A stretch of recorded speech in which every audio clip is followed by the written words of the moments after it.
I love Symmetry. I'm not sure exactly why, but I've loved it since I was a kid. Most children are messy and forgetful of their things. Not me. I knew everything has a place, and in my room, everything was right where it belongs.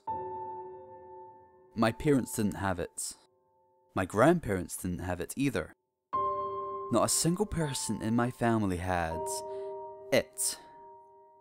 I've started referring to it as it because I truly believe it's a thing inside me. A stowaway that shouldn't be there, but lives inside me. It's a need, a desire, a longing to be perfect. Perfect on both sides. As an adult, I'm at the point where I can't live my life normally. I can't keep a job. Women don't stay with me because they can't handle it. Honestly, I don't care when they leave. They're messy and make things difficult. They roll over to my side of the bed instead of staying on their own. They leave dishes in one side of the sink, but not the other. I can't work anymore, so when they leave for the day, I have to stay home and fix everything. And I mean everything. Everything. It's a relief when they leave for good. That feeling never lasts though. Eventually, it comes back and finds something else that needs fixing. You may be asking, why would I seek out relationships to begin with if I can't stand them? Well, it's hard for me to sleep in the middle of the bed all night without moving. Other than the relationship problem, my life is pretty much in order. I say pretty much because there is one last issue that must be dealt with. You see, I have what's called heterochromia, iridium, or two different coloured irises. My right eye was cornflower blue, my left pale green. Both my parents have cornflower blue eyes. My siblings and cousins as well. My green eye is the broken one. It makes me unbalanced. Every time I look at myself in the mirror, it stares right back at me.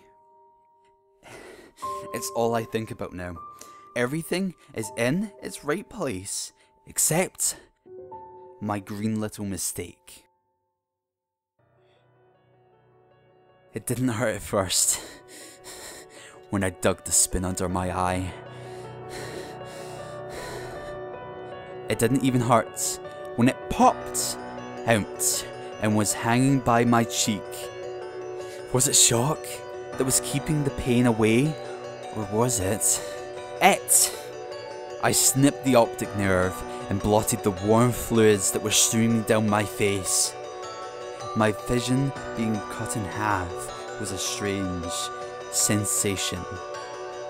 What was left of the dangling flesh, I placed back in the now empty hole. I bandaged the wounds, rinsed the spoon, and went to sleep.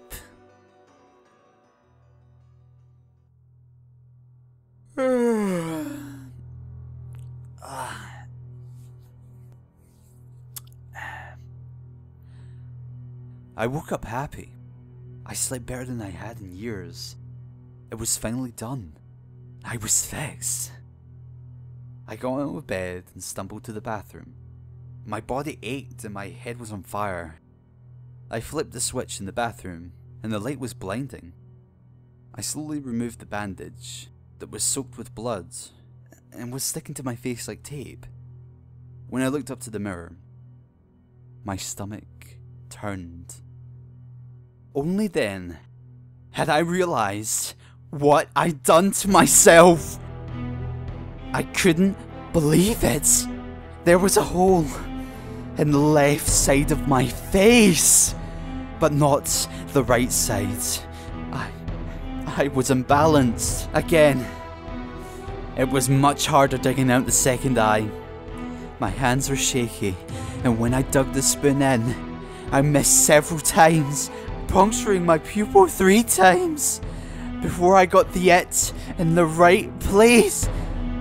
Once the eye popped out, I reached for my scissors to finish the job. The blood from the previous night had dried in the blades, so the scissors didn't cut very well.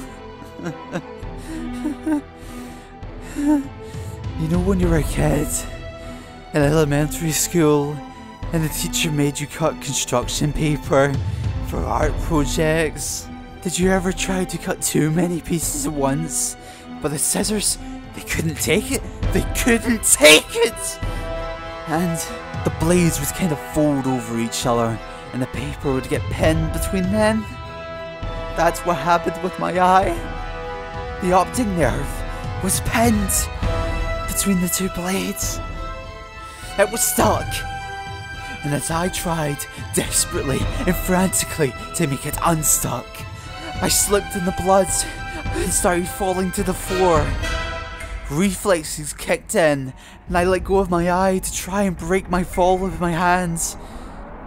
The weight of the stuck scissors on my eye was unbearable.